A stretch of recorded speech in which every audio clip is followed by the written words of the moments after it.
João, capítulo 15, versículos 1 ao 12.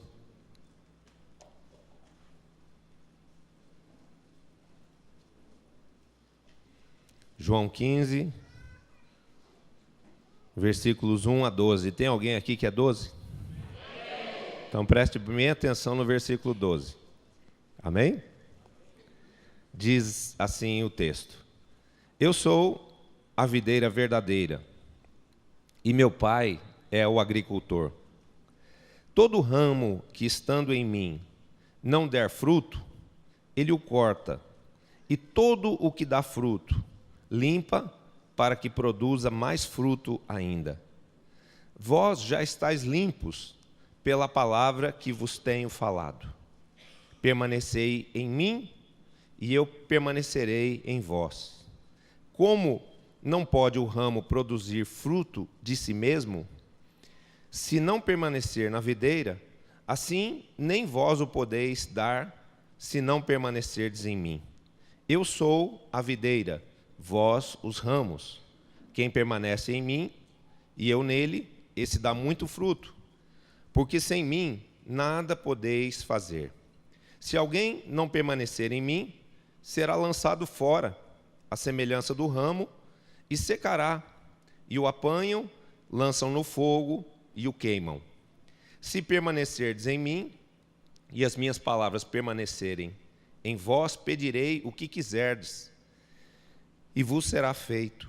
Nisto é glorificado meu Pai, em que deis muito fruto, e assim vos tornareis meus discípulos. Como o Pai me amou, também eu vos amei. Permanecei no meu amor. Se guardardes os meus mandamentos, permanecereis no meu amor, assim como também eu tenho guardado os mandamentos do meu Pai, e no seu amor permaneço. Tenho-vos dito estas coisas para que a minha alegria esteja em vós e a vossa alegria seja completa. O meu mandamento é este, que vos ameis uns aos outros como eu vos amei. Graças nós te damos, Senhor, pela tua palavra, que o teu Espírito Santo possa trazê-la de forma revelada e ungida para o cumprimento de todos os seus propósitos, Senhor, em nome de Jesus. Amém. Queridos, esse é um momento onde Jesus está falando ao coração dos seus 12, e ele está fazendo aqui uma parábola, mais uma das parábolas de Jesus. Jesus falou muito em parábolas, usando sempre elementos do cotidiano no qual ele vivia. E quando ele diz, eu sou a videira verdadeira e meu pai é o agricultor, isso está relacionado ao contexto em que ele vivia, porque ele vivia numa região agrícola, onde, falando de coisas que as pessoas conheciam, ele podia fazer a sua mensagem ser compreendida muito mais facilmente. Ele tinha, através da agricultura, da lavoura, dos animais, das plantas, uma forma de ilustrar e se fazer entender muito melhor com relação à sua mensagem. Então, ele estava dizendo aqui que ele é a videira verdadeira. Por que isso?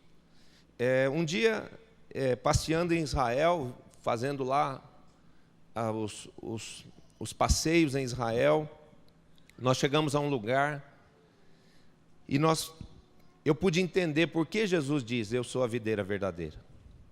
É muito importante nós irmos a Israel, porque lá a palavra de Deus ela toma sentido, lá a gente entende muitas coisas que a gente não entende só aqui lendo a Bíblia. E lá eu pude entender por que essa expressão, eu sou a videira verdadeira, é porque existe um tipo de videira falsa. Ela tem os ramos semelhantes ao da videira, ela tem as folhas igualzinho da videira, ela tem aquelas gavinhas que agarram nas plantas. Você sabe o que é a gavinha, né? Aquela garrinha que a videira lança assim, que segura num arame, segura no galho de uma outra planta. E ela sobe toda por uma árvore. Então nós vimos uma videira dessa que subia numa árvore alta e ia lá para cima. Mas aí uma pessoa que estava guiando o grupo disse, essa é a videira falsa. Tem a videira verdadeira e a videira falsa. E qual é a diferença entre a videira verdadeira e a videira falsa? A videira falsa ela é muito parecida com a videira verdadeira, só que ela não é verdadeira porque ela não dá frutos. Ela não dá uvas, ela não produz nada, ela só fica lá se enrolando nas plantas, ela é uma coisa meramente decorativa. E Jesus, ele diz que ele é a videira verdadeira, porque também Israel foi uma nação constituída para dar fruto, o fruto desejado por Deus. Israel foi colocado como uma nação que deveria levar a palavra do Senhor, os mandamentos de Deus para as outras nações, mas Israel fracassou nisso, porque Israel não cumpriu o seu papel. Israel se corrompeu, Israel desobedeceu a Deus, Israel não conseguiu nem sequer viver o Evangelho. Então Israel se converteu nessa videira falsa, que não pôde dar fruto. E Jesus está dizendo aqui, da videira falsa, Deus tirou a videira verdadeira. Ou seja, do povo de Israel, Deus levantou alguém que viria restaurar e restituir o cumprimento dessa missão de levar a palavra de Deus, de levar a fé e a salvação aos outros povos da terra. E esse processo começou através de Jesus. Então, Jesus veio para trazer vida aos homens. Jesus veio para trazer salvação às nações. E ele começa a usar essa parábola para nos mostrar o quanto é importante nós termos uma experiência com Jesus e o quanto é importante nós permanecermos ligados nele, sendo alimentados, vivificados espiritualmente pela sua vida, pelo seu amor. Ele diz assim: todo ramo que estando em mim não der fruto, o meu Pai corta, e todo o que dá fruto ele limpa para que produza mais fruto ainda. Então, assim como Deus esperava encontrar fruto em Israel, encontrava e desejava encontrar a verdadeira adoração, o amor, a obediência aos mandamentos e a disposição de levar a fé a outras nações, da mesma forma Deus espera isso hoje da igreja, porque através de Jesus, a videira verdadeira, ele estabeleceu uma videira espiritual que hoje é a igreja. Então, Jesus está falando aqui de nós. E o que esse texto tem como mensagem central? O que Deus espera de nós. O que Deus quer de cada um de nós.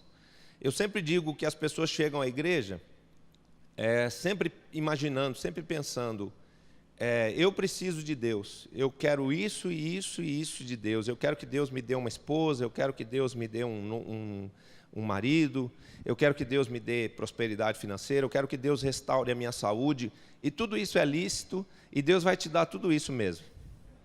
Tudo que você sonha, tudo que você deseja, se você se mantiver ligado a Deus, se você seguir perseverando em amar a Deus, em obedecer a Deus, tudo que você deseja vai ser um desejo concedido, vai se transformar de vontade em obra, de sonho em realidade, de pedido em testemunho. Quem recebe?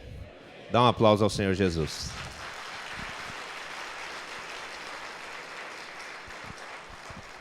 Deus tem prazer em nos abençoar, mas a relação não é unilateral, não é só nós acreditando que precisamos de algo de Deus, desejando, esperando algo de Deus. Deus também espera algo de nós. O que Deus espera de nós?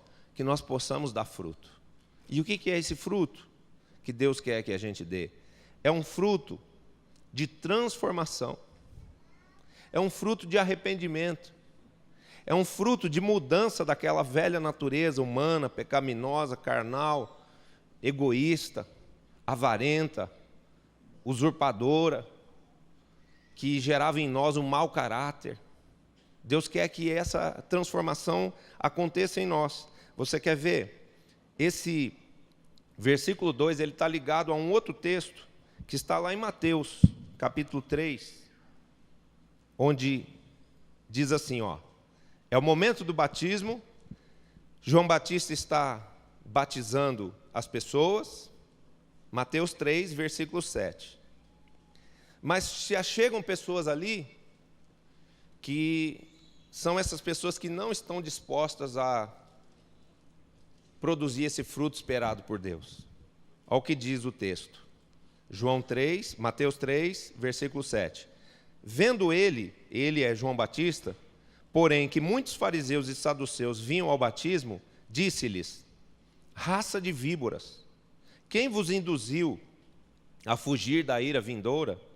Produzi, pois, frutos dignos de arrependimento. E não comeceis a dizer entre vós mesmos: temos por pai Abraão, porque eu vos afirmo que dessas pedras Deus pode suscitar filhos a Abraão. Já está posto o machado à raiz das árvores. Veja que Deus está falando da mesma coisa. É um texto correlato a esse texto de João 15. Ele está falando de dar fruto, e ele está falando que quem não dá fruto, o pai corta. Então preste atenção aqui. Já está posto, versículo 10, o machado à raiz das árvores. Toda árvore, pois, que não produz bom fruto, é cortada e lançada no fogo. Então, Deus enviou aos homens o seu Filho Jesus. E ele veio com o propósito de produzir na vida do homem o arrependimento, de trazer a palavra que confrontaria o homem para que o homem entrasse em arrependimento e tivesse a sua natureza interior mudada. Mas há pessoas que, mesmo em contato com essa realidade, mesmo ouvindo a palavra de Deus, mesmo conhecendo Jesus, elas não se permitem a viverem essa transformação. Elas não se arrependem. Essa é a palavra mais direta, essa é a palavra mais clara. Elas não se arrependem. E esse texto está dizendo o quê? Que todo ramo que estando em mim, ou seja, conhecendo a minha palavra, sabendo qual é o meu nome, todo homem, toda mulher que conhecendo a Jesus não der esse fruto de arrependimento, não viver essa transformação onde Deus está durante todos os dias mudando o nosso caráter, mudando a nossa atitude, o Pai corta. O que representa o Pai corta? São pessoas que vêm, conhecem a verdade, são envolvidas pelo amor de Deus, têm a oportunidade do arrependimento e da salvação, mas porque o coração delas continua endurecido e fechado para Deus, elas não permanecem. Elas são tiradas da igreja pelo próprio Senhor.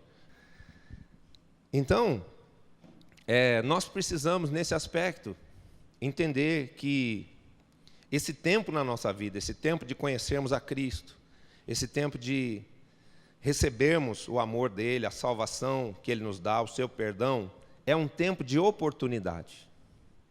Porque muitos tiveram essa oportunidade, mas não a aproveitaram e foram o quê? Cortados.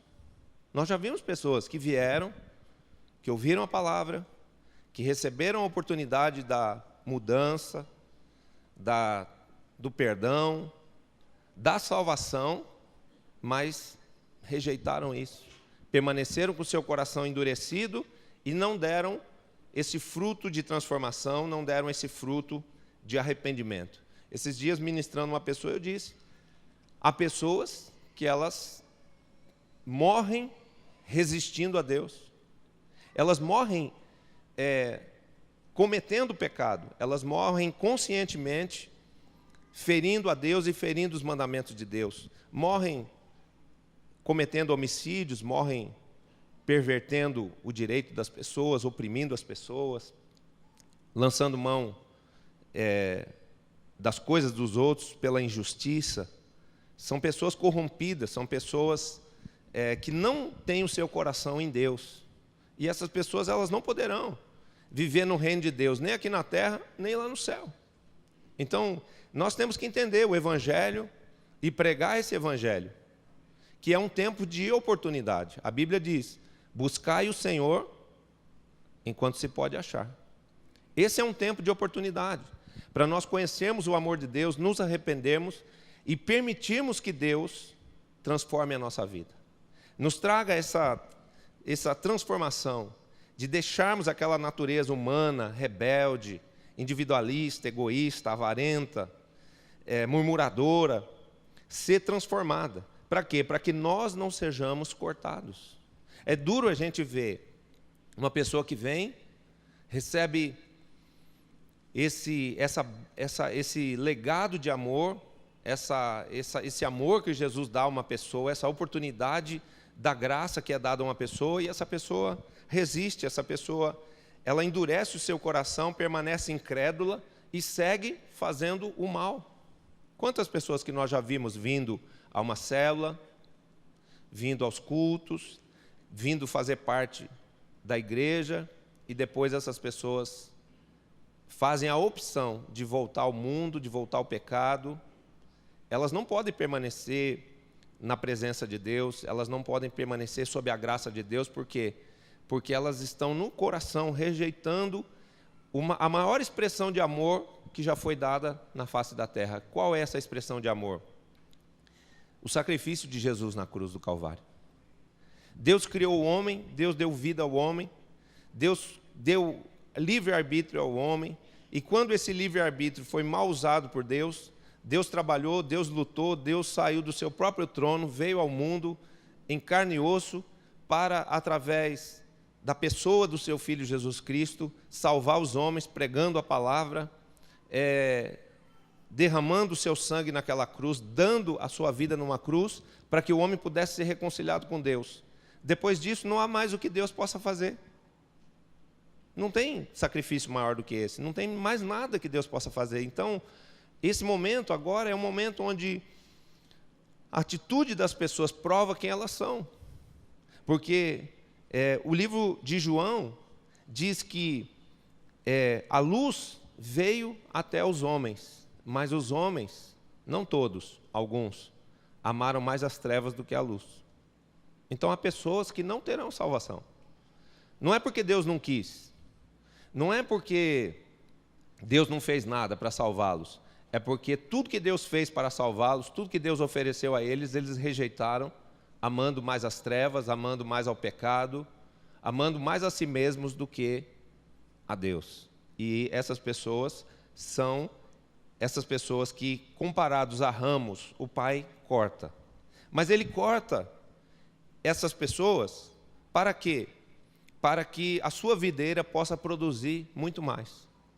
Você já viu as árvores sendo podadas, não viu? Todas as vezes que você poda uma árvore, você dá equilíbrio a ela, porque às vezes ela solta um galho assim que está meio pendendo em cima da rua, então aquele galho precisa ser cortado para aquilo não desequilibrar a árvore. Quando você corta uma árvore, ela ganha força, ela lança novas folhas. Quando você corta uma árvore, a raiz dela cresce, porque se ela foi podada em cima, e ela tem um processo contínuo de crescimento, e não pode crescer em cima os galhos, não podem crescer em cima os galhos, o que vai crescer embaixo é a raiz. Então essa árvore fica mais forte, ela fica mais apegada à terra, ela vai ganhar mais estabilidade, e se a raiz crescer, ela vai conseguir retirar mais nutrientes da terra para produzir mais fruto. Então, por isso, as plantas são podadas. Uma plantação de vinha, não sei se alguém já trabalhou com isso, mas todos os anos ela é podada. E o que é essa poda? É tirar aqueles galhos que não estão produzindo nada. Para quê? Para que a raiz cresça, para que a planta se fortaleça e aqueles galhos que são produtivos possam aproveitar todos os nutrientes que são absorvidos a mais para produzir muito mais fruto. Então, qual é o trabalho que Deus faz naqueles que querem dar fruto? Porque isso que eu quero que você entenda. É que a nossa vida, o nosso coração precisa decidir querer o que Deus quer. O que Deus quer? Que você dê fruto. Fruto em todas as áreas da sua vida. É o fruto de transformação espiritual, é o fruto de alegria no seu espírito, é o fruto de amor no seu coração, é o fruto de bom relacionamento com a sua família, é o fruto de você ser uma pessoa admirada no seu trabalho, é o fruto de você ser uma pessoa próspera, sair de debaixo da ruína, da pobreza, da miséria, porque Deus pode fazer isso e Ele vai fazer isso, principalmente na vida daqueles que se deixarem trabalhar. Amém? Deus não sai cortando as pessoas assim do dia para a noite. Às vezes demora para Deus cortar uma pessoa. Para a misericórdia de Deus encerrar, para o cálice da ira de Deus se encher, demora muito. Deus é muito paciencioso, misericordioso. Tem pessoas que Ele oferece a oportunidade, uma vez, duas vezes, 1000 vezes, até o último suspiro da pessoa, lá no leito do hospital, Deus vai lá, filho, se arrepende, ó, você fez tanta coisa errada, você foi uma pessoa adúltera, você foi uma pessoa infiel, você pecou. Eu levei a salvação para um primo meu, dessa forma, que viveu 68 anos, numa vida de pecado, de traição, de mentira, de adultério, tendo 2, 3 famílias. E fez muita gente sofrer por causa disso. E estava lá num leito de morte, com câncer, porque o pecado sempre traz consigo suas consequências. Principalmente o adultério, que é um pecado extremamente nocivo, que traz consequências terríveis de doença, de enfermidade no fim da vida, de dor, de sofrimento, de perda de bens. Ele estava nessa condição, lá numa cama com câncer, que estava comendo ele vivo. E eu cheguei e falei para ele: ó, você reconhece que você tem pecados? Muitos. Você acredita que Deus quer te perdoar? Eu preciso que Ele me perdoe. Eu falei: então é só você receber Jesus como Senhor da sua vida e você vai ser salvo. Ele recebeu Jesus naquele dia, no dia seguinte de manhã ele morreu. Então, Deus, Ele, na sua misericórdia, Ele nos oferece muitas oportunidades, mas nós não podemos endurecer o nosso coração. Nós não podemos demorar para aceitar o tratamento de Deus. Nós não podemos demorar para pedir que Deus faça uma poda na nossa vida, porque essa poda também significa um trabalho de Deus na nossa vida, no nosso caráter. É esse trabalho que muitos não entendem, que é o trabalho do discipulado, de você ter um líder que ora por você, que corrige você, que te exorta, que fala: não, para com isso, você está errado, não vai por aí, ó, você está numa rota de perigo. Né? Você fazer parte de uma igreja onde a palavra não é só incentivo, elogio, mas a palavra tem exortação também. Né? A palavra fala também de arrependimento, de santidade. Por quê? Porque quando nós nos submetemos a esse tratamento de Deus, nós estamos deixando que Deus nos limpe. E se nós formos limpos, se for tirado da nossa vida tudo que não nos faz bem e tudo que impedirá a nossa frutificação, rapidamente nós nos tornaremos frutíferos e nós vamos ser aperfeiçoados cada dia mais para dar cada dia mais fruto. Eu estou falando de você. Você recebe? Dá um aplauso a Jesus.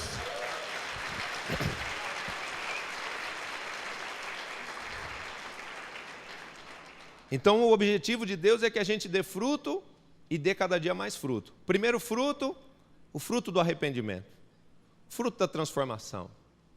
Às vezes as pessoas ficam esperando que haja uma transformação exterior. Puxa, eu queria tanto que Deus mudasse meu casamento, eu queria que Deus mudasse minha vida financeira. Mas toda transformação de história, de vida, toda transformação ao redor de nós, ela acontece primeiro como fruto de uma transformação interior. Primeiro nós precisamos deixar que Deus mude o nosso interior, nós precisamos mudar a nossa maneira de pensar, nós precisamos mudar o nosso coração, deixar que Deus faça essa limpeza em nós, de tirar de nós a ingratidão. Há pessoas que só vivem reclamando da vida, elas não conseguem enxergar o lado bom da vida. E eu digo para você, não fique só olhando para o que é ruim. Olhe para as coisas boas que Deus tem feito. Não é? Agradeça por cada coisa boa que Deus tem dado. E agradeça também por aquelas que não são tão boas, porque determinadas coisas que não são boas e que nós passamos como provas, como tribulações, como lutas, como dificuldades, vem com o caráter de nos aperfeiçoar e de fazer brotar em nós a essência de Deus, a vida de Cristo. Amém? Se você quer ser parecido com Jesus, saiba que a sua vida não vai ser uma vida só de alegrias. Em alguns momentos será uma vida de sofrimento também, porque Jesus foi um homem que sofreu muito. Mas ele sofreu pelo quê? Ele sofreu por amor a mim e a você. Então, vale a pena a gente ter esse coração aberto, de entender que Deus precisa nos limpar, que Deus precisa nos tratar espiritualmente, emocionalmente, tirar de nós aquele sentimento de rejeição que nos faz muitas vezes nos comportarmos inconvenientemente, com uma ideia equivocada: ninguém me ama, ninguém me quer, eu não tenho valor para ninguém, todo mundo me acha feio. Não, isso é uma enfermidade da sua alma. Deus te acha lindo. Você é lindo porque você é filho de Deus. Você é lindo porque o Espírito Santo de Deus habita em você. Amém? Deus se agrada de você porque em você tem valores espirituais. Não são só os nossos atributos físicos que nos fazem ter valor. O que a gente tem de bom o que é precioso para Deus é o que a gente tem de bom dentro de nós. Eu falo isso para minha filha Vitória. Minha filha Vitória, ela nasceu com um probleminha de crescimento. Ela precisa tomar hormônio para crescer. Vocês podem ver que tem a Vitória que tem 12 anos e a Raquel que tem 8. As duas têm a mesma altura. E eu sempre ministro a Vitória quando ela fica triste, que ela fala: pai, eu preciso crescer, pai. Eu fico sem graça porque eu já sou mocinha e as pessoas me tratam como se eu fosse criança. E ela sofre um pouco com isso. E eu falo para ela: filha, o que tem valor na vida de uma pessoa não é quanto ela tem de altura, nem o quanto ela é grande, nem quanto ela é forte, fisicamente, mas quanta força interior ela tem através de ter o amor de Deus no coração dela. Então se preocupa em conhecer o amor de Deus, em ter o amor de Deus dentro de você, em amar as pessoas, porque se você amar as pessoas, todas vão te amar também, vão te respeitar, vão te querer como amigas delas, né? E eu sei que essa palavra é de Deus para o coração dela e ela aceita. Então, essa limpeza, né, que está falando aqui no versículo 2 e no versículo 3, é essa purificação espiritual, essa limpeza emocional que nós precisamos passar para que nós tenhamos em nós a vida de Deus e essa vida gere fruto. Amém? O fruto desejado por Deus, de transformação, das pessoas olharem para você e dizer: puxa, você é uma outra pessoa. Você realmente mudou. Depois que você conheceu Jesus, depois que você foi para essa igreja, você mudou.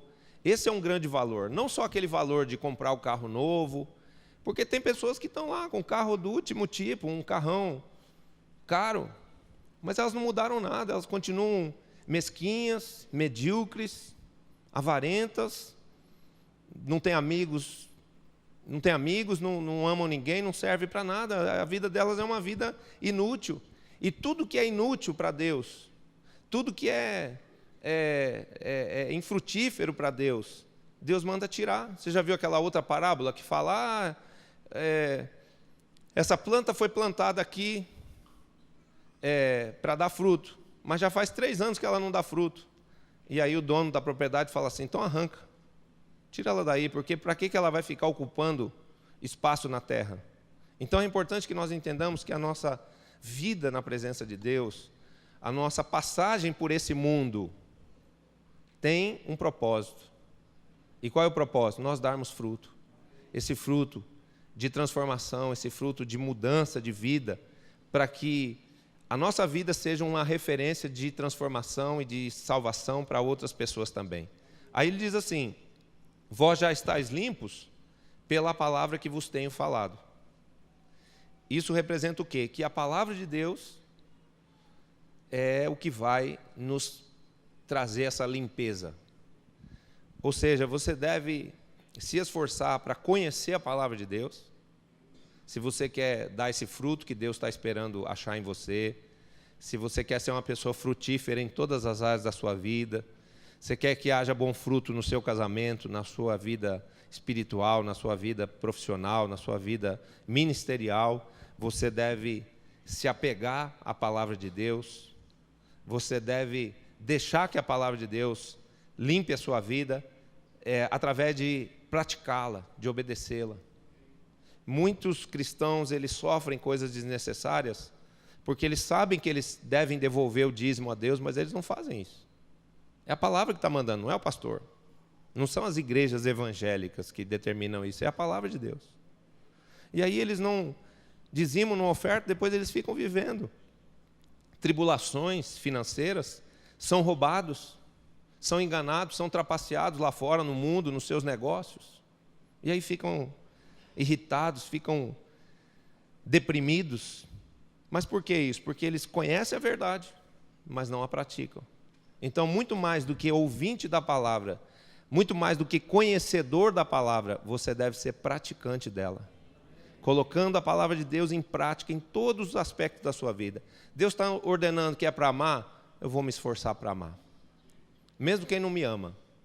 Falei isso para os jovens lá no acampamento. Meu pai, minha mãe, jovem geralmente tem problema com o pai e com a mãe, né?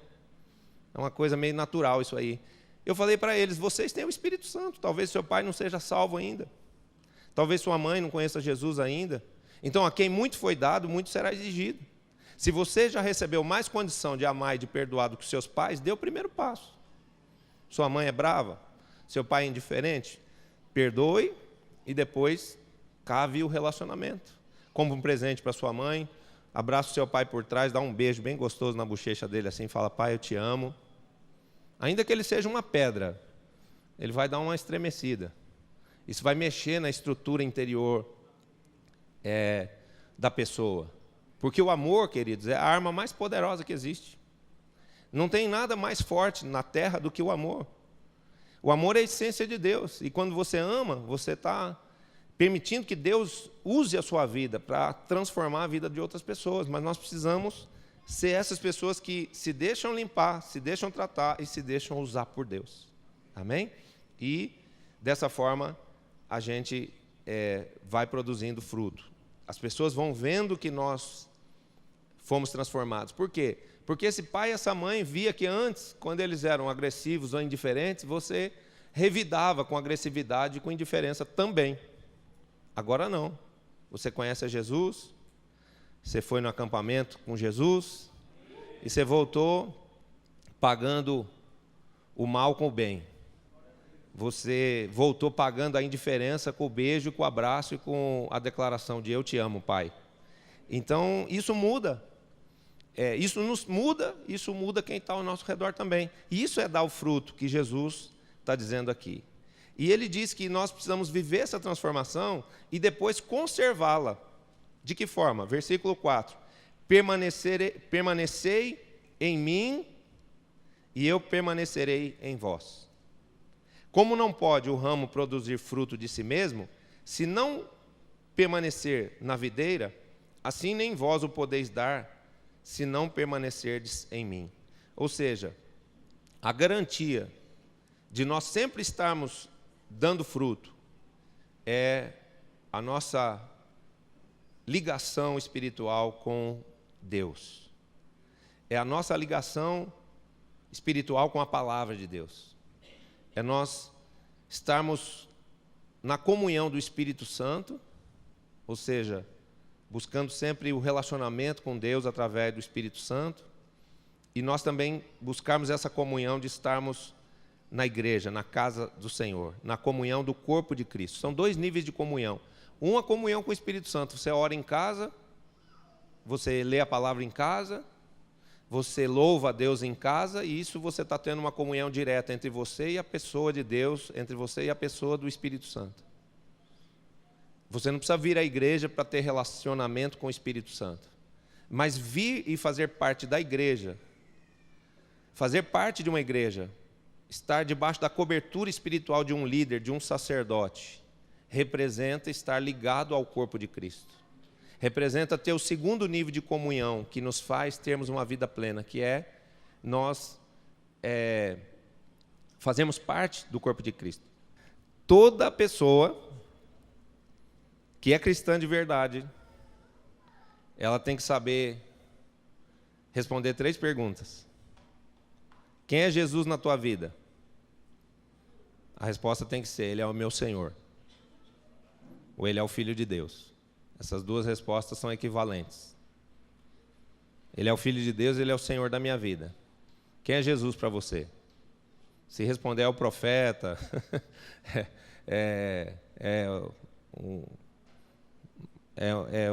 um outro, aí mais um dos caminhos para Deus, essa pessoa não nasceu de novo ainda. Segunda coisa, qual é a tua igreja? Você faz parte da igreja de Jesus? Qual é a tua igreja? Se a pessoa ficar naquela, eu já frequentei tal lugar, eu vou de vez em quando na Universal, ele está em processo. Porque um cristão verdadeiro, ele faz parte de uma igreja local.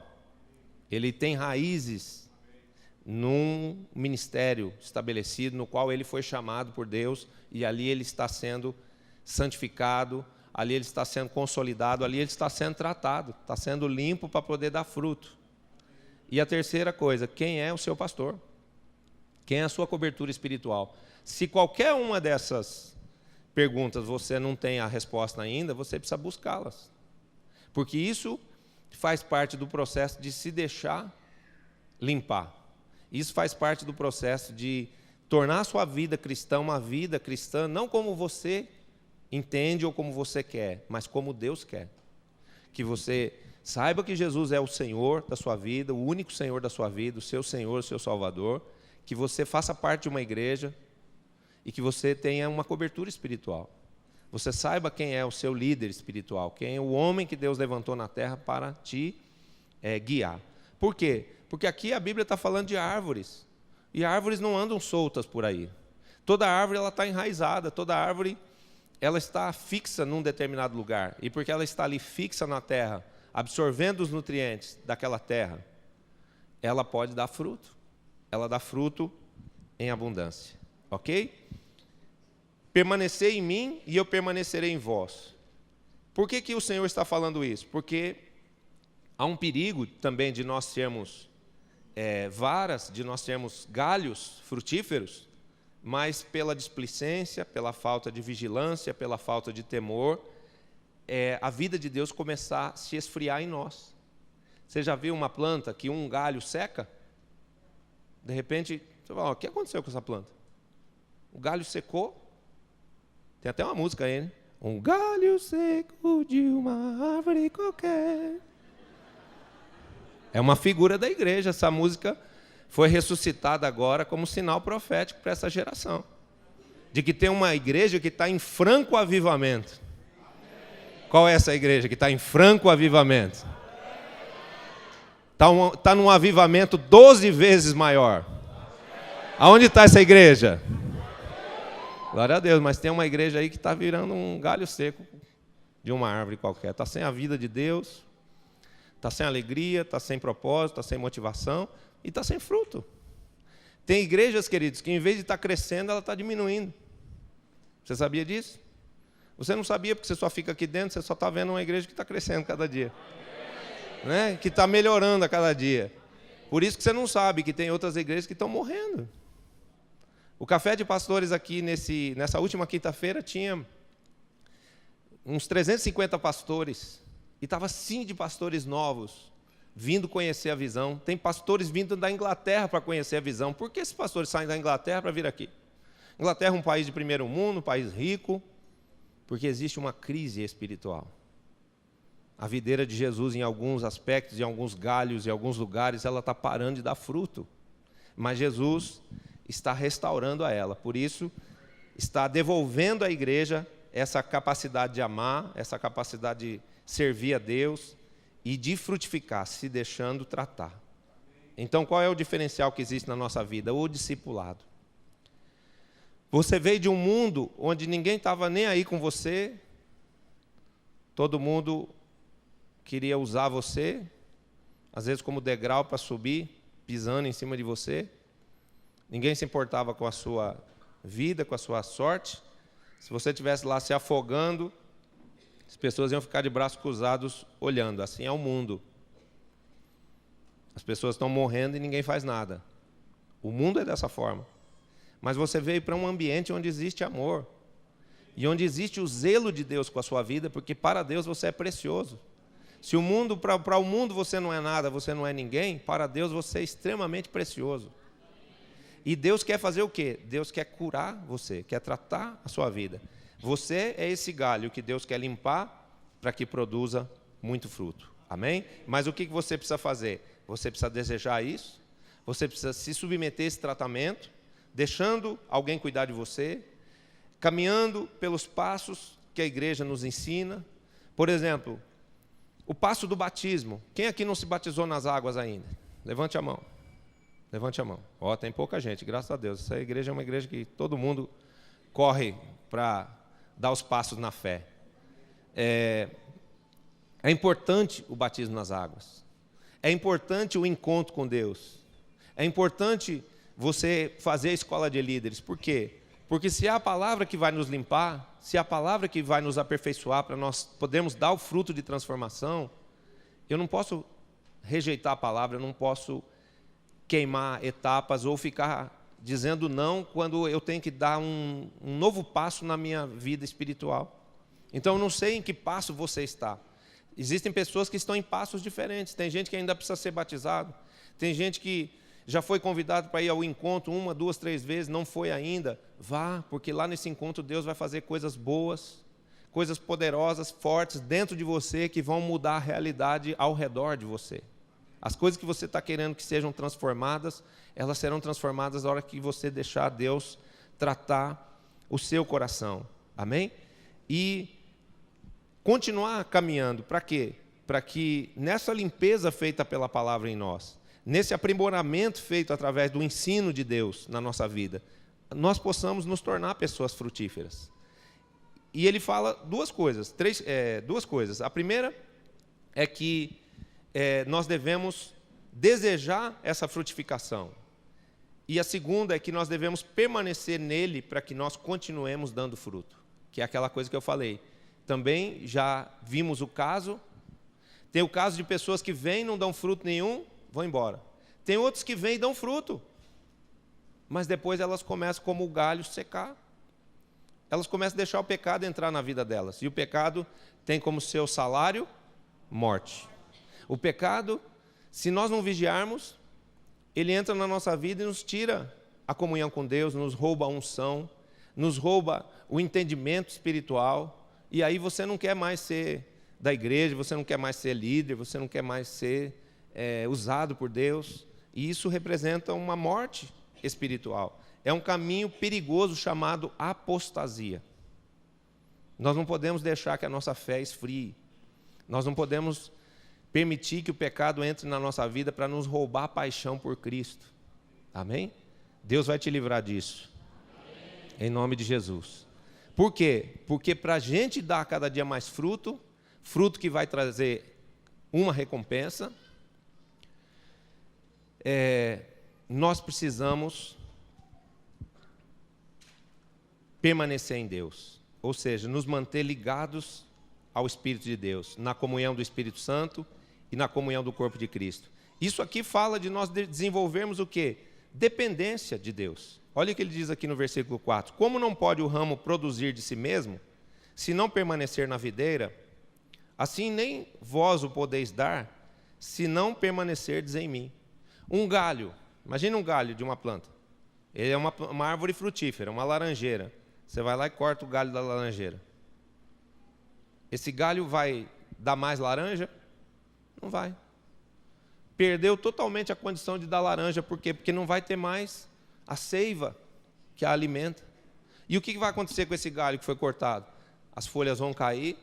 Se tiver algum fruto, esse fruto vai murchar, vai secar. E esse galho vai se transformar numa lenha, numa madeira que só vai servir depois para ir para o fogo. Então, não me leve a mal, não estou falando nada para você ficar com medo, mas será muito bom se isso gerar no seu espírito, no seu coração, temor de Deus. Se nós não dermos esse fruto de transformação, de santificação, se nós não dermos o fruto no sentido de que a nossa transformação leve outros a serem transformados, ou seja, a gente possa, através do nosso testemunho de vida, também ganhar vidas e fazer discípulos, a nossa vida só serve para ser cortada e ser lançada no fogo. Isso está falando da condenação eterna. As pessoas que, aos olhos de Deus, são inúteis para Deus, que rejeitaram o sacrifício de Jesus, que rejeitaram o amor de Deus, que é imenso, o que vai acontecer com essas pessoas? Deus não pode fazer mais nada por elas. E elas vão perder a sua salvação, elas vão viver a eternidade separadas de Deus. Amém? Eu sou a videira, vós os ramos. Quem permanece em mim e eu nele, esse dá muito fruto. Esse que dá muito fruto é você. Amém. Eu declaro que todos os filhos da igreja El Shaddai são frutíferos. Amém. São frutíferos, dando fruto de justiça, são frutíferos, dando fruto de salvação, porque você vai ser usado por Deus para, através do seu testemunho de justiça, de santidade, de transformação, você vai ser usado para ganhar a sua família, você vai ser usado para ganhar os seus amigos, você vai ser usado para ganhar uma multidão para Cristo. Quem recebe isso? Dá um aplauso a Jesus.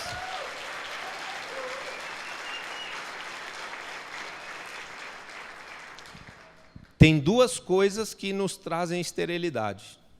Uma é o pecado. A segunda é a gente não querer servir a Deus, a ser usado por Deus ou ser transformado por Deus. Duas coisas que Deus respeita: o livre-arbítrio do homem, para dizer não para ele, e a segunda coisa que tira a vida do homem e faz até com que uma pessoa que já deu fruto pare de dar e seja levada embora. Você já viu líderes de células que estavam aqui, hoje estão lá perdidos no mundo, ganharam vidas. Os discípulos ficaram aqui, o líder de célula foi embora. E está no mundo, não é que está em outra igreja, está no mundo, está perdido, está no pecado de novo, nas garras do diabo. Duas coisas: o não querer, o dizer não para Deus, não é nosso caso, graças a Deus, ou o vacilar, o bobear e deixar o pecado vir nos tirar dessa comunhão tão linda, tão gostosa que nós podemos ter com Cristo. Você está aqui hoje, por exemplo, nessa manhã, buscando a face de Deus, você vai sair daqui com paz no seu espírito, certo de que Deus te ama, de que você agradou a Deus nessa manhã, e de que a sua semana vai ser uma grande bênção. Você vai ter uma semana abençoada por Deus, em nome de Jesus, amém? Você não quer dar um aplauso a Jesus por isso?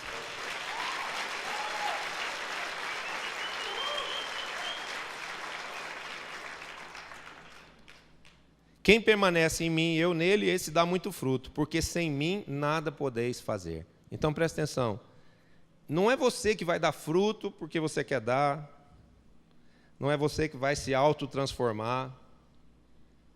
Melhor do que ler livro de autoajuda para ser melhor, é contar com a ajuda que vem do alto. Não é verdade? Porque é Deus quem nos transforma, é Deus quem nos concede o arrependimento. É Deus quem trabalha o nosso caráter. Queridos, qualquer pessoa pode ser mudada. Pode ser o Fernandinho Beiramar. Se hoje lá no coração dele, lá dentro da presídio de segurança máxima, ele decidir se arrepender, pedir perdão a Deus e se tornar uma pessoa que sabe amar, Deus faz isso na vida dele. Mas depende de uma decisão do homem. E depois que isso já foi conquistado, permanecer. Porque se a gente vacilar, se a gente bobear, o mundo vem semear coisas ruins no nosso coração, o diabo vem tentar nos tirar de perto de Deus, porque ele sabe que a nossa comunhão com Deus é o que nos faz ter vida e é o que nos faz ter fruto. E o inimigo veio para nos matar, nos roubar e nos destruir. Amém? Então o que nós devemos fazer? Entender essa palavra de Jesus aqui, porque sem mim nada podeis fazer. É Deus quem nos transforma, é Deus quem nos dá vida, é Deus quem nos faz conquistarmos coisas no campo espiritual, no campo familiar, no campo profissional. É Deus quem nos dá os discípulos. Se você quer ganhar discípulos, peça para Jesus. Jesus, me purifique, me santifique, me unja, me dê fecundidade espiritual, ministerial, e Deus vai fazer isso com você. Amém? Porque o prazer dele é que você dê muito fruto. Se alguém não permanecer em mim, será lançado fora, à semelhança do ramo, e secará, e o apanham, e lançam no fogo, e o queimam. Está falando aqui de que as pessoas que durante toda a sua vida desperdiçarem a graça de Deus, e não emprestarem o seu coração a Deus, para que Deus possa usar o seu coração como um canal de amor e de vida para outras pessoas, ele poderá secar e depois ser lançada no fogo. Se permanecerdes em mim, as minhas palavras permanecerem em vós, pedireis o que quiserdes e vos será feito. Esse versículo, ele equivale a um outro versículo que está aqui no mesmo livro de João 15, no mesmo capítulo de João 15, que diz assim: se você der fruto e o seu fruto permanecer, tudo que você pedir a Deus, Ele fará. Quando a gente cumpre a vontade de Deus, a gente entra no direito legal de que Deus realize a nossa vontade. Então, quando você Dá esse fruto de santidade, vivendo uma transformação, vivendo uma vida guiada pelo Espírito Santo. E quando essa transformação gera vidas que vão acreditar em Jesus por causa do seu testemunho, por causa da sua palavra, o que vai acontecer? Tudo que você pedir ao Pai depois disso, você conseguirá. Então isso representa passar a ter uma intimidade com Deus e uma oração eficaz. Vale a pena pagar esse preço, de se deixar santificar, de deixar que Deus promova em nós uma fé eficaz, genuína, poderosa, porque depois disso, tudo que nós pedimos para Deus, Deus fará. Eu contei aqui um testemunho, mas eu fico impactado com esse testemunho e eu gosto de repetir, porque sempre na igreja tem pessoas novas. Eu sofria com uma dor aqui nesse braço, fruto de uma calcificação, por quase 30 anos, 29 anos. Essa dor apareceu em 1982, quando eu jogava vôlei na faculdade. E o que aconteceu? Eu sofri muito com essa dor. Eu fui a médicos, eu ouvi sentenças médicas do tipo, isso daí não tem jeito nem com cirurgia. Outros diziam, não, tem que fazer uma cirurgia, mas essa cirurgia é uma cirurgia que vai trazer um pós-operatório complexo para você. Você vai ter que ficar 90 dias com o braço duro, parado, engessado lá, numa tipóia. Imagine eu fazer 3 cultos com o braço assim. Que sofrimento que ia ser. Né? Minha esposa ter que vestir o paletó em mim, porque eu não podia me vestir. Então, vivi todas essas fases. Minha esposa disse assim, eu não casei com um marido, eu casei com um tubo de cataflã. Porque eu vivia passando aquela pomada que é anti-inflamatória e analgésica no ombro, porque era fazer uma viagem, carregar uma mala, pronto, era dor aguda no ombro. A dor era crônica, mas quando fazia algum esforço era dor aguda. E depois eu só decidi crer que aquilo não era para mim, que Jesus tinha poder para me curar daquilo. E eu insisti com Jesus, pedindo isso para Ele e dando testemunho dessa cura todas as vezes que eu senti algum tipo de melhora. Mas um dia, agora no final de 2012, o apóstolo Cláudio Fagundes veio aqui, eu pedi uma oração para ele com humildade. Falei, não é porque eu sou o apóstolo da igreja que eu não posso depender da oração de outros. E eu pedi a oração para ele, ele orou pelo meu ombro e o meu ombro foi curado. Queridos, é tão maravilhoso você viver um milagre desse tipo. Você sabe o que é você conviver com uma dor 30 anos, aquela dor ser tua companheira durante 30 anos, e agora eu procuro a dor, ela não está mais aqui. Então eu estranho.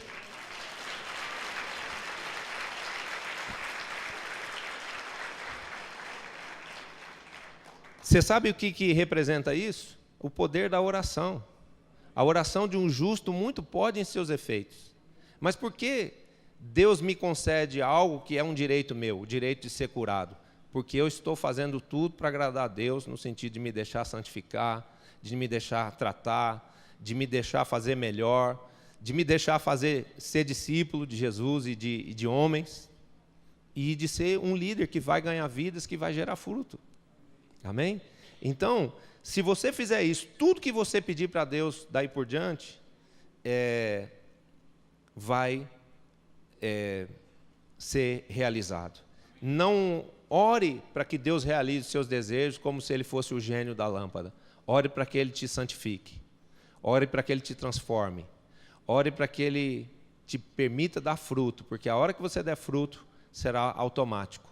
Tudo o que você pedir depois de dar fruto, seu fruto permanecer, Deus vai te conceder no tempo dele. Amém? Não foi no primeiro dia que eu pedi para o braço ser curado que o braço foi curado, mas eu perseverei naquela oração e o dia da bênção chegou. Ainda que você esteja convivendo com uma dor aí há 30 anos, 10 anos, 5 anos, 1 ano, 1 mês, pode ter certeza que vai chegar o dia em que essa dor, essa enfermidade vai ser removida da sua vida. Você recebe? Então creia nisso e continue buscando a Jesus.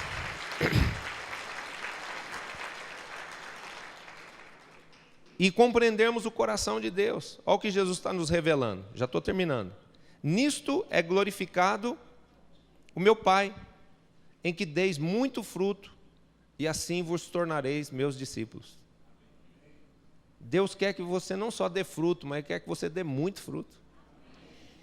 Do ponto de vista da transformação pessoal, Deus quer que haja em você vida e vida em abundância. Sobre em você o amor de Deus, a paz de Deus, a alegria de Deus, a unção de Deus. Transborde da sua vida. Amém? E, do ponto de vista do fruto de salvação, que você não ganhe uma vida para Jesus, mas que você ganhe muitas. Amém? Que você seja uma luz na vida dos seus amigos, dos seus colegas de trabalho. Que você seja um instrumento de salvação, de libertação, onde quer que você vá.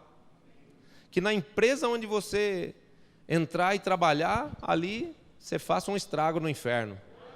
Ali você resgate muitas vidas. Ali você possa mudar a realidade daquelas pessoas, daquela comunidade que ali está, em nome de Jesus.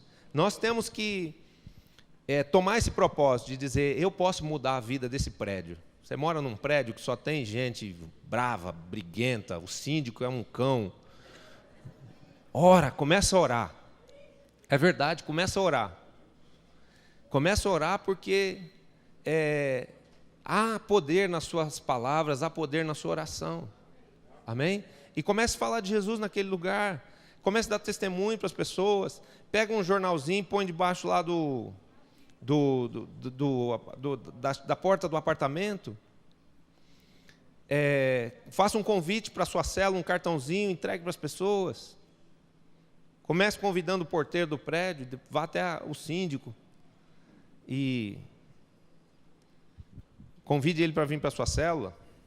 Se ele manifestar no meio da célula, Deus vai te dar graça para expulsar o cão. É verdade. Nós precisamos ter essa atitude de semear a palavra, porque quando a gente semeia a palavra, a gente efetua uma colheita. Amém? Há poder em você para mudar a sua própria vida e para mudar a vida das pessoas ao seu redor. Escreva isso no Twitter. Há poder para mudar, há poder em você para mudar a sua própria vida e para mudar a vida das pessoas que estão ao seu redor. É uma realidade isso. O Jesus que mora dentro de nós não é só amor, ele é poder. Amém? E ele vai mudar a sua sorte, ele vai mudar a sua casa, ele vai mudar a geografia onde você vive, em nome de Jesus. Tem alguém aqui que recebe isso? Então dá um aplauso ao Senhor aí.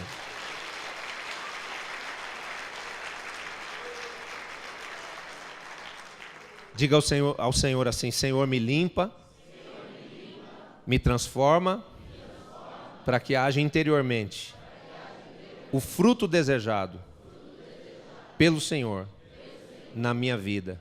E que esse fruto interior seja abundante, a ponto de gerar fruto na minha vida, também de salvação da minha família, dos meus amigos e até dos desconhecidos, de multidões, Pai, porque eu quero dar muito fruto para que o seu nome seja glorificado. Em nome de Jesus. Amém. Como o Pai me amou, também eu vos amei. Permanecei no meu amor. Agora, olha que interessante. Nós estamos no ano da maturidade. A palavra profética do ano, se você não ouviu ainda, ouça. Tem um CD gravado aí, do primeiro culto do ano. É uma palavra importante de que todos os filhos da Igreja El Shaddai escutem.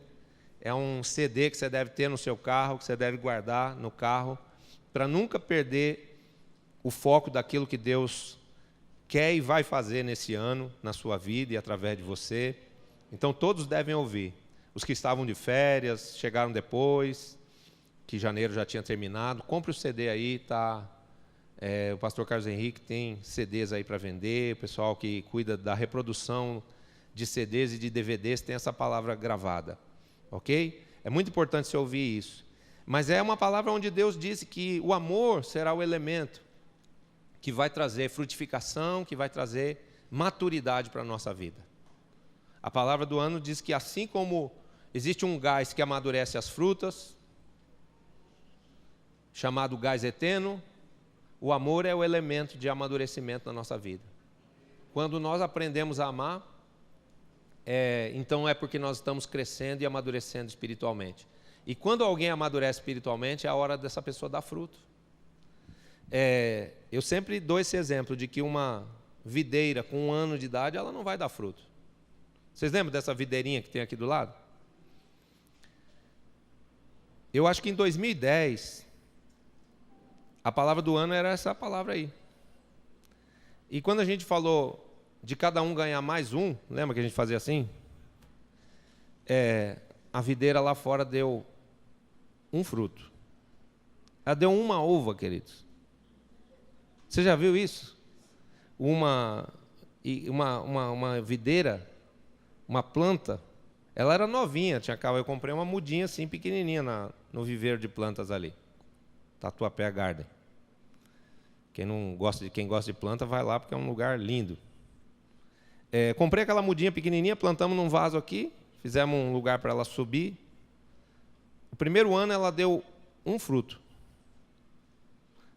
O segundo ano, ela deu 24 uvinhas. 2 equipes de 12. Esse ano ela deu 5, 6 cachos que as crianças foram lá e comeram tudo verde. Acabaram com os cachinhos de uva. Não deu tempo nem da uva amadurecer. Comeram verde mesmo, arrancaram tudo. Porque estava uma gracinha, estava linda lá os cachinhos de uva. E já tentando esconder. Aí todo culto ele vem, Fabião, estão comendo tudo. Apóstolo, as crianças estão acabando com as frutas, o que eu faço? Eu falei, não faz nada, não tem o que fazer. Criança é criança, né? Então não tem muito jeito da gente controlar isso aí. Mas, à medida em que a gente cresce espiritualmente e amadurece, a gente está pronto para dar fruto. Se você chegou na igreja há 3 meses, há 6 meses, eu não estou cobrando que você traga sua família inteira para Jesus, nem que você que você tenha os seus 12 discípulos já. Não, mas eu estou dizendo para você, o objetivo de Deus, o desejo de Deus em relação a você é que você se santifique, que você se relacione cada dia mais com Jesus, com a sua palavra, que você deixe o Espírito Santo de Deus curar a sua vida, restaurar a sua vida, te santificar, porque na sua maturidade, que virá pelo exercício do amor, Deus te amando e você amando a Jesus, você vai amadurecer e no tempo da sua maturidade você vai dar fruto. Essa videira nunca mais vai parar de dar fruto. Por quê? Porque ela está ficando madura. Cada ano que passar, ela vai ficar mais madura. E quanto mais madura ela ficar, mais fruto ela vai dar. Amém?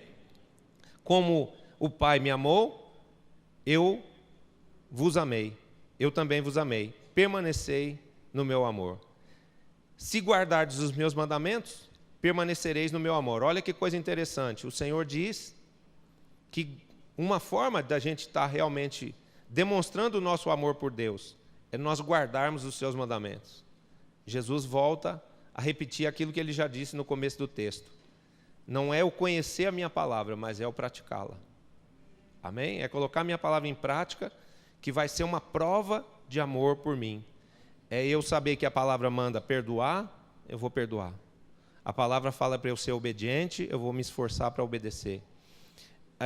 A palavra fala que é para eu ser dizimista, eu vou, ainda que eu não compreenda isso de todo o meu coração, eu vou fazer por obediência, porque isso vai me trazer um benefício, uma experiência que vai me convencer de que isso é a vontade de Deus e a verdade que vai fazer minha vida prosperar. E essa atitude de obediência aos mandamentos da palavra representam uma expressão de amor para com Cristo. Amém? Quem é o nosso modelo nisso? Jesus. Jesus ele foi 100% obediente à palavra. Tanto é que ele disse um dia, eu não vim para revogar a lei, eu vim para cumpri-la. Então tudo que Deus havia determinado na lei através de Moisés, Jesus veio e cumpriu. Nós podemos cumprir a lei? Não. Mas qual é a lei de Cristo para nós? Como é que nós podemos obedecer a Deus? Se resume numa só coisa, o amor. Se você amar, você está cumprindo a lei de Cristo. Amém? A lei, em tudo que ela manda fazer, para um ser humano normal, uma pessoa que não seja como Jesus, ela é incumprível. Não sei se existe esse termo. Mas assim, é impossível alguém cumprir a lei. Por isso, quando você vê ministérios que estão cumprindo a lei, essas pessoas, esses ministérios, elas estão em pecado, porque elas estão abrindo mão da graça. Elas estão querendo fazer tudo certinho, e nós não somos salvos nem agradáveis a Deus por fazermos tudo certo. Esse negócio de guarda o sábado, não corta o cabelo, põe a saia no pé, não faz isso, não faz aquilo. Não. Nós temos que ter temor, nós temos que ter zelo, nós temos que tentar nos aproximar o máximo possível da perfeição, mas porque nós somos homens, seres humanos falhos, a única coisa que vai realmente poder nos trazer a salvação é o perdão de Deus, é a misericórdia de Deus, porque certamente nós vamos falhar e nós vamos errar. Agora, pessoas e religiões que acham que vão fazer tudo certo, elas estão chamando para si a condenação eterna, porque elas estão tentando viver pela lei. E o apóstolo Paulo, ele é muito claro. Ele diz, quem escolheu o caminho da lei para viver, será condenado, porque a salvação só existe no caminho daqueles que dependem da graça. Amém? Então, é pela graça que nós somos salvos. E nós devemos desfrutar disso. Mas nós devemos o quê? Nos esforçarmos por amar. E amar a Deus representa guardar os seus mandamentos. E guardar os mandamentos representa amar o nosso próximo.